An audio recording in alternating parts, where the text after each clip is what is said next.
pag-usapan lang natin ang breaking news. May pasabog nga naman kasi ang balibalita at exclusive na pinag-uusapan ngayon. Relasyon Catherine Bernardo at Mayor Mark Alcala pinagdududahan. Papaano nga naman kasi yung sinasabi ni Ogie Diaz? Parang malabo nga naman kasi. Kasi kung tayo ang magbabasa doon sa mga sinasabi ng netizens, kumbaga, ang sinasabi niya kasi spotted daw si Mayor Mark Alcala at Catherine Bernardo na pinagkakaguluhan. Pero, bakit walang resibo at ebidensya maipakita? At bakit walang post yung mga nagsabing nagpa-photos daw? Diba? Yun ay mahalagang resibo at ebidensya. Kaya nga naman kasi pinagdududahan ng karamihan. Ating alamin sa ulat ng balita.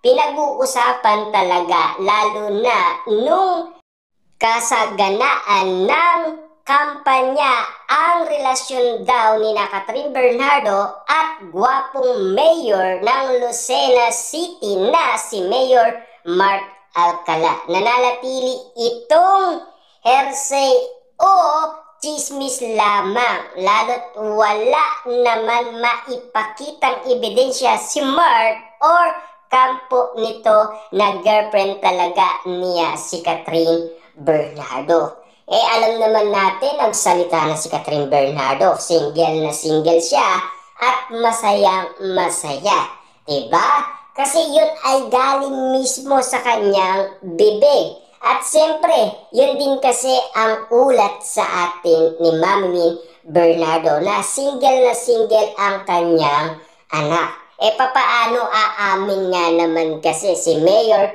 Mark Alcala kung hindi pa talaga buo ang loob ni Catherine Bernardo? Papaano nga naman kasi hanggang issue at intriga pa lamang ang relasyon Catherine Bernardo at Mayor Mark Alcala. May pautot pa ang mga taong nakapaligid kay Mayor Mark na very private person daw ito at maigpit raw itong ipinagbabawal na kuhanan siya ng litrato sa mga date nila ni Catherine Bernardo. Sino naman kaya ang maniniwala sa kanila? Ang bisay, wala naman pag-amin mula kay Miss Bernardo na sila na nga ni Mark. Kasi yung mga dating lumipas na, no? Tulad na lang yung nangyari kay Mami Bernardo. Diba, nasilayan yan ng mga netizens na pinalo niya si Mayor Mark Alcala at unfollow kaagad. At naniniwala umano ang mga netizens at mga sausawerang kapitbahay dahil sa ginawa ni Mami Bernardo. At ito pa ang karagdagan na chismis na pinag-uusapan noon.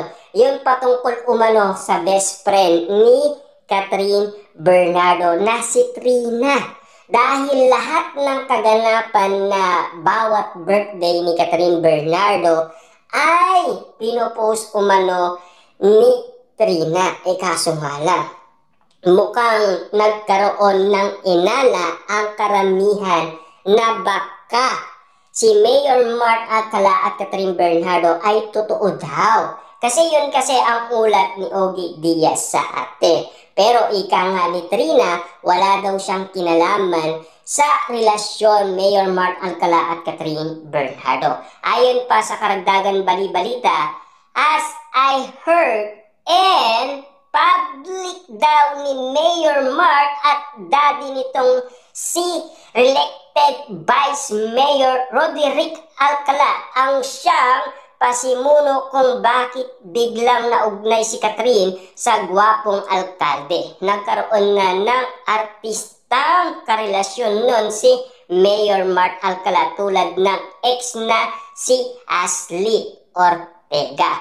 Well, maging kami ay maniniwala lang kapag meron na silang pruheba o resibo or ebidensyang magpapatunay na talagang may relasyon sina Catherine Bernardo at Mayor Mark Alcala. Lalong-lalo na kasi, di ba? Pinag-uusapan nga naman daw na private na ayaw daw magpa-picture ni Mayor Mark Alcala. Pero ulat dati ng isang netizens, pinagkakaguluhan daw si Mayor Mark Alcala at meron pa daw nagpapapicture at nakita daw at nasilayan si Mayor Mark Alcala at Catherine Bernardo. Samantalang walang resibo at ebidensyang maipakita ang isang netizens. Kaya nagkakagulo hanggang ngayon. Hanggang ngayon ay issue at intriga pa rin. Hanggang ngayon, nag-aanap pa rin sila ng resibo at ebidensyang magpapatunay na si Mayor Mark Alcala at Catherine Bernardo ay meron talagang relasyon.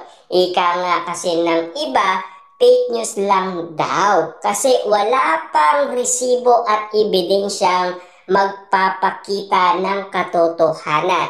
Kaso nga lang kasi hanggang ngayon wala pa rin. Ito ay pinag-usapan na noon pa man 2024. Hanggang ngayon, latest na update pa rin ang ganitong sitwasyon na nililik kumano si Catherine Bernardo sa isang politiko na si Mayor Mark Alcala. Hanggang ngayon kasi wala pang pwedeng makapagsasabi na meron talaga silang relasyon. Yan kasi ang ulat sa atin ng balita. Siyempre, si Ogie Diaz ang pasimuno dito. Lalong-lalo na ito ay galing umano sa kanyang solid source. At karagdagan noon balita ni Christy Permin, si Catherine Bernardo daw ay pumupunta sa Lucena. Siyempre, hindi daw bababa ng sasakyan si Catherine Bernardo hanggat hindi bumababa ang mga staff ni Mayor Mark Alcala sa van. At kapag bumaba na daw silang lahat, siyempre doon lang bababa ng sasakyan si Catherine Bernardo at papasok daw siya sa van para makapag-usap sila ni Mayor Mark Alcala. Yan kasi ang ulat at update sa atin ng dalawang marites. Siyempre, yan kasi ang alam nila.